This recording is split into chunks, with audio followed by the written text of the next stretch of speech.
If your desire is to become spiritually stronger, emotionally healthier, and relationally smarter, you're at the right place. Speaker and writer Stephanie Smith inspires and equips you to achieve these 3 key aims. If you're a parent, you also learn how to raise empowered kids, ready for adulthood. Let's get started. Welcome to the Life's Key 3 podcast. I hope that you've had a chance to listen to last week's episode where we talked with Donna Scott in the first part of our conversation on Honey, I Shrunk the Conflict. We are going to pick up today and continue that dialogue. And if for some reason you haven't had a chance to listen to that, make certain that you do. You don't necessarily have to listen to these in order, but you definitely want to catch both parts. Last week, we talked about the difference between criticism and complaints. We had a conversation about active listening and how you do that. We also talked about the importance of asking clarifying questions. And when you're going to have a conflict, at least make sure that it's based on facts and not assumptions or what you think you understood, but might not have actually been what someone else said. Also, we focused on the power of praise, and we cannot be afraid and think, that person has too much encouragement, because none of us ever have that. Today, as we pick up, we're going to continue talking about active listening. And what do we do once we've actually understood the other person's meaning, what they said, not what we think they said, but what they truly said. And we're going to talk about a lot more. So make sure that you listen in, and then be sure to go to the website, Donna Scott Therapy. Check out her therapy, her counseling, her speaking engagements, and most definitely her book, Tapestry of Trauma, and a resource that you can sign up for right there on her newsletter. Okay, without any further ado, let's continue our conversation with Donna Scott. Realizing in my own life that when I've been at places where I felt like I had to say whatever I was going to say in that moment, that probably meant that was not the right time to say it.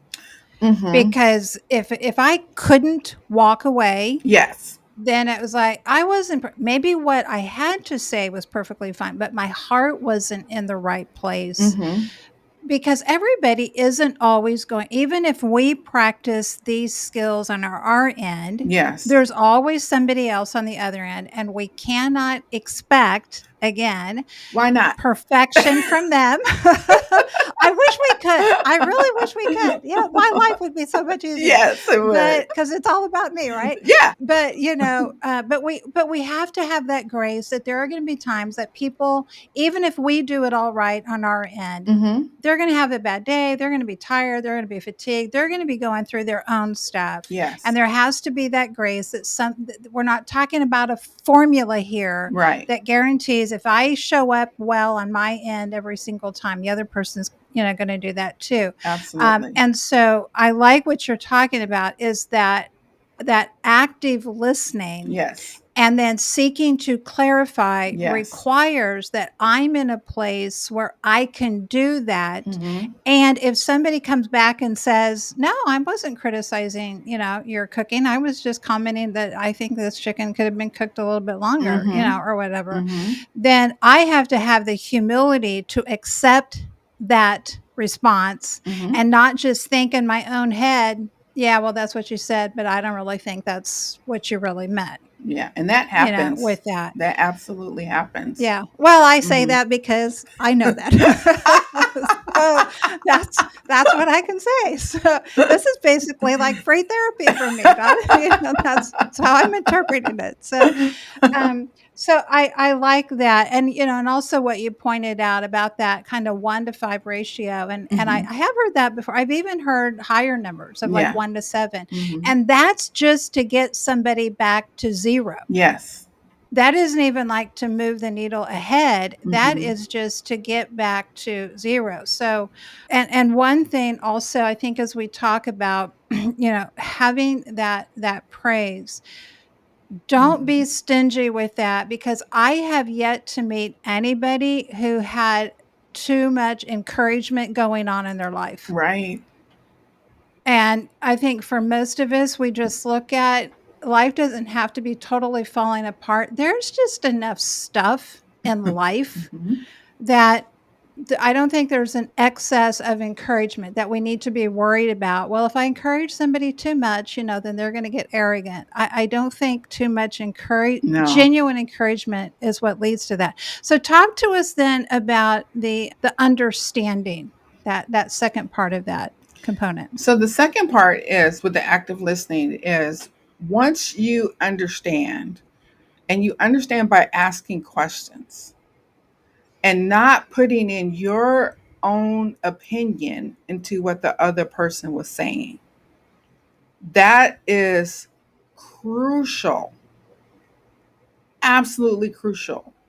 This part of the conversation as the listener, because in active listening we have a speaker and we have a listener. So I'm really talking to the listeners right now. And I do like what you said, Stephanie, about okay, I'm learning this stuff, I'm applying this stuff, but my partner doesn't have these tools. Even if I paste it in front of his mirror or her mirror, they don't have it, right? And it's kind of like when we're praying for our partners to change, and God is like, but you're the one at the throne right now. Let me deal with him. I'm working with you. And so if you have a partner, you're saying something and you watch that partner or that child or that employee explode on you, right? Just like, are you calling me a thief? Are you calling me da da da da? Right? And they'll just keep going. And sometimes it takes a minute. You just kind of gotta watch it happen. And if you can, try to then do, what did you hear me say? To kind of throw open their listening. You said this. No, no, no, I really didn't say that. I didn't. This is what I said. And sometimes in our woundedness, we hold on to a belief that really isn't validated, or we've heard the other thing that happens when we've had an ongoing wound around a certain subject, like, I don't know, washing a car or something. I'm trying to think of non really personal stuff, but a washing of the car. So if my husband asked me to wash the car and I'm saying, ooh, I don't have time right now, and he hears I don't have time for him or I don't have time for his request, that stems from the wound of maybe repeated times he's asked something for me and I haven't done it. But in that moment, I'm saying I haven't had time, but I will do it. All he'll hear is I haven't had time, which may trigger him. And trigger, let me throw this one in for free.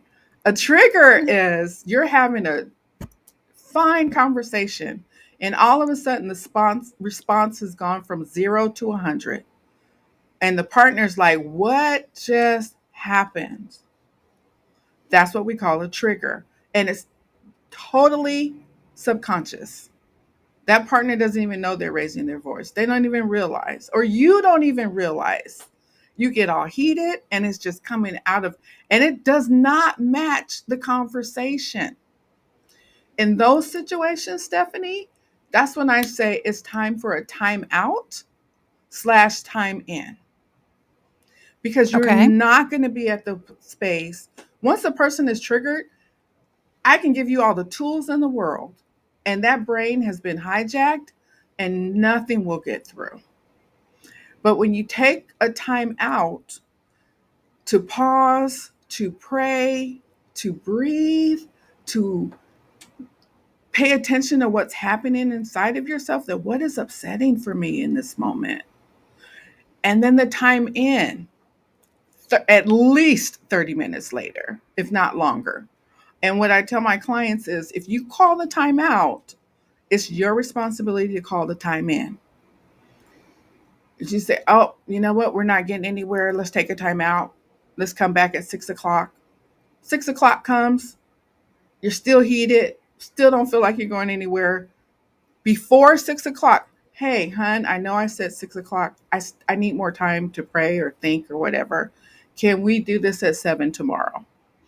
That other partner will still feel connected in the sense of, okay, because sometimes when the timeout happens, time in never does happen. So there's that accountability. You got to come back to resolve that so you can really be understood. Right, and I like that because it's not just the timeout, it's also that time in because Yes. for the other person, Yes. they may find it very difficult because they may have their own issues Hmm. where that can feel like an abandonment. Yes, That can exactly. feel like I'm walking away from you. I don't want to engage with you. Yes. I'm rejecting you. And Yes. so for that departing person who's called the time out to Hmm. say, I think that I can come back to this, at 6 o'clock.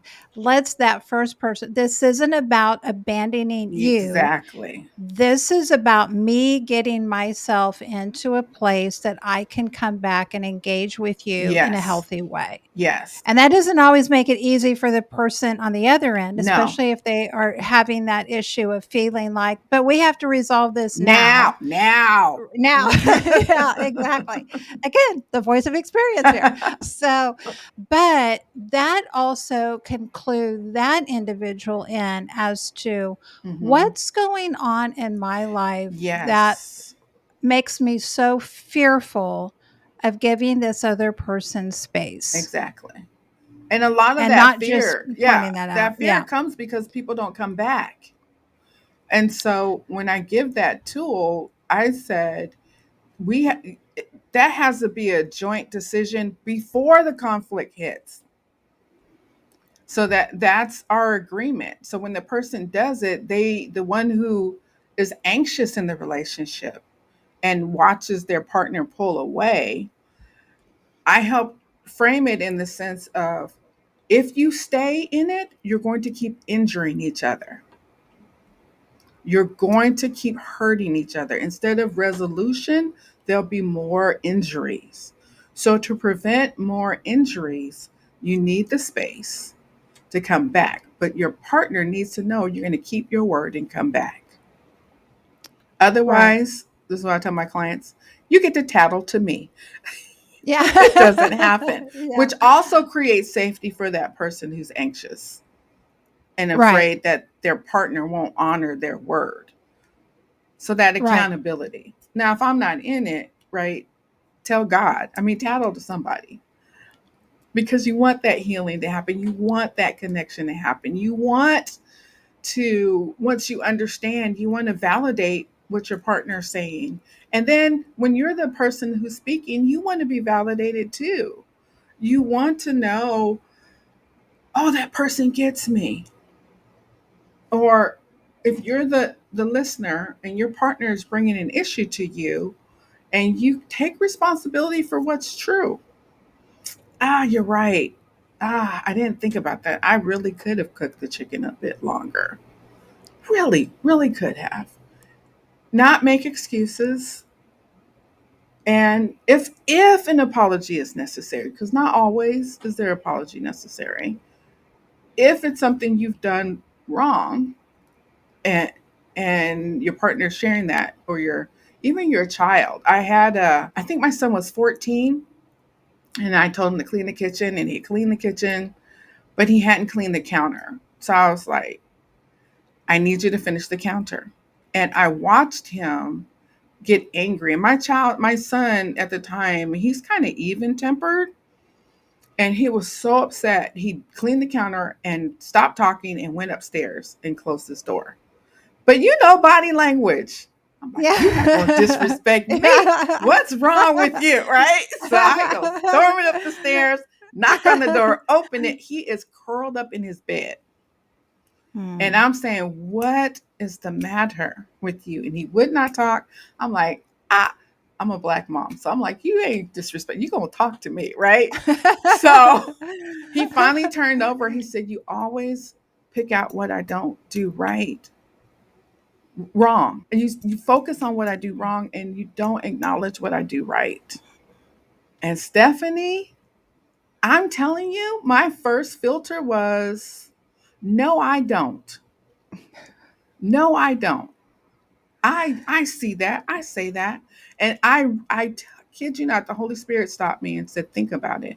When was the last time you acknowledged what he was doing right? And I could not think of anything. So I heard him. I understood where he was coming from. And I was able to validate him and said, you're right. I apologize. I need to do better in that. And then he let me hug him because my 14-year-old son was crying in bed. He was so hurt, so hurt. And I told So him with his other siblings, they owe you gratitude because I praise everybody now. So can you talk to us? What is the difference between validating someone in a Mm-hmm. situation where you honestly look at it, Mm-hmm. unlike this situation that you just mentioned, where you look at it and say, I really don't feel that I've done something wrong that I need to apologize for. How do you validate someone that you don't feel the need to apologize for, Mm-hmm. and also you still don't agree with? What's the difference between Oh, good validating question. and agreeing? Good In less question. than 90 seconds, Donna, give us the answer to Ah, that. miracles, Lord. Talk to me, Lord. No, take all the time you need, because that's tough. It That's a is tough thing. very tough because generally there's an assumption that happened. And the and I'm saying generally because, you know, sometimes there really is a wounding that the person doesn't see. So there's a difference between dismissing and validating. So if my okay, let's say I had been complimenting my son, great kitchen, great job, right? And he's like upset because I only pick on him. The validation is, I see your pain. I see you're hurting, versus you have no right to cry. You have no right to be upset with me. That's dismissing. And if I haven't done anything wrong, that does not negate the impact of what he's feeling and experiencing.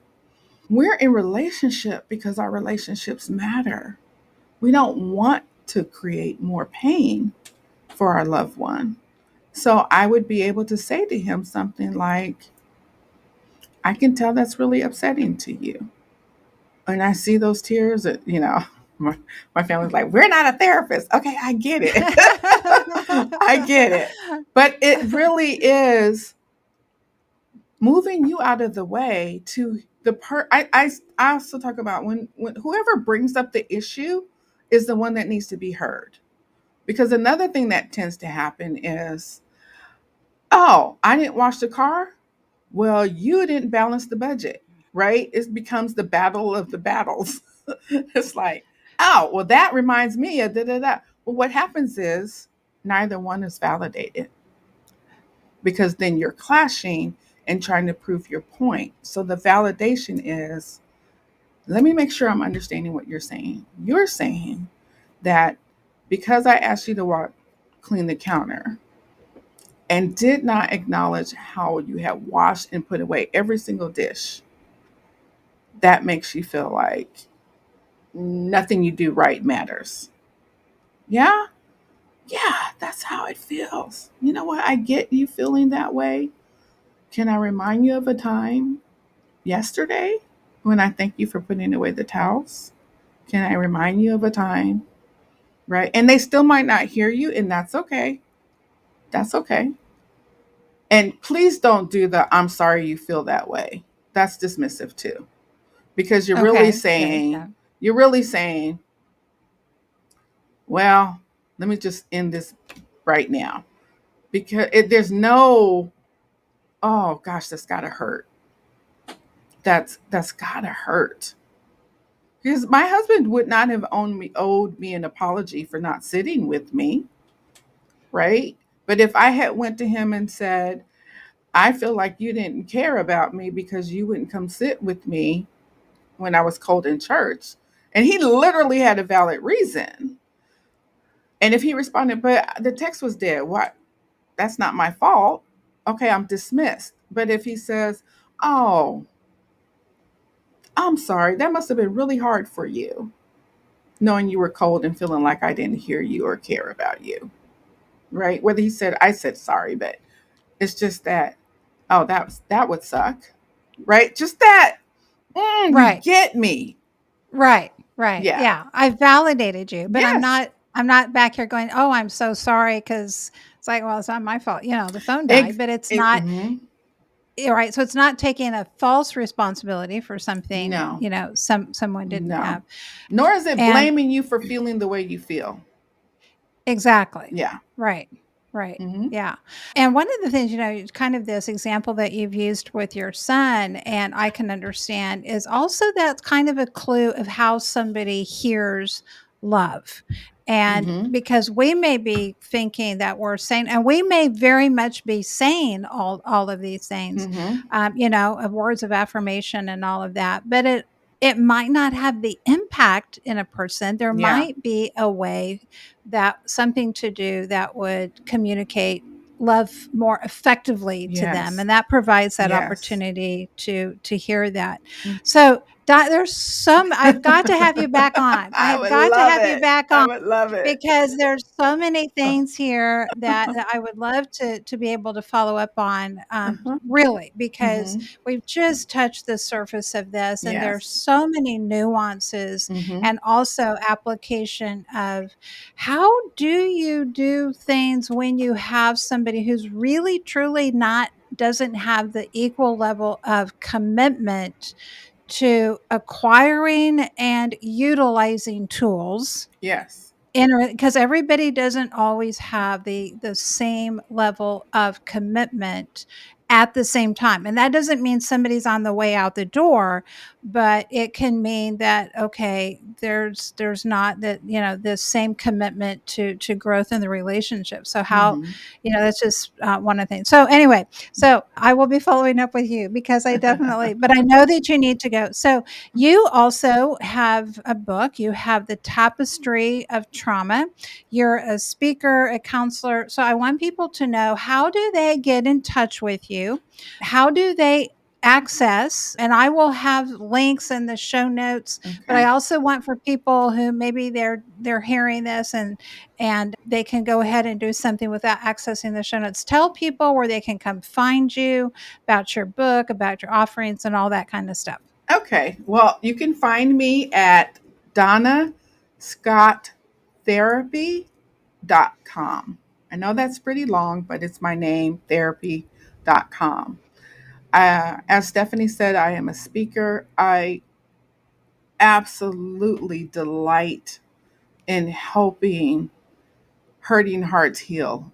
And part of that is empowering Christian women to find their voice that has been silenced. We generally tend to sit on our pain and take care of everyone else but ourselves. We are stuck in marriages that, oh, till death do us part, and that dream of a marriage becomes a nightmare. But as Christians, we feel locked in. But Jesus said, I came that you might have abundant life. And so I love to equip and empower, either as a listener, if you have me as a speaker, or as a therapist in California, life coach if you're in other states. And The Tapestry of Trauma, my book, Transforming the Tangles of Childhood Sexual Abuse into God's Masterpiece, was God given because there's so many adult children of childhood sexual abuse that still haven't opened their mouth to share their story. So to know that they're not the only ones hurting, and even though the book focuses on childhood sexual abuse, it really has tools to help anyone with any kind, whether it was physical, emotional. I'm so grateful they honor that emotional abuse is painful in some ways more than physical abuse, because those scars and those thoughts and those words and those criticisms, they just stay on your heart and you don't know what to do with them. So that's my passion, to help empower and equip people to have the life that God called them to have as masterpieces.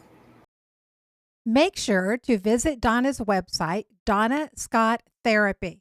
She is a speaker. She has resources. She has a phenomenal book that you're going to want to get, and check that out for yourself and also for other people that you know that might benefit from her speaking, her book, her work as a coach and as a counselor. All right, my friend, that's going to wrap us up for today. Be back next week with another fresh episode and more guest interviews coming up. Remember this: you have an impact that is immeasurable, eternal, and irreplaceable. Thank you for listening. Visit the website stephaniepresents.com and sign up for High Impact to join the mission of building spiritually strong, emotionally healthy, and relationally smart women and families. You can also book Stephanie to speak at your event and check out additional resources. Together, we can invite and equip generations to engage fully in God's grand story.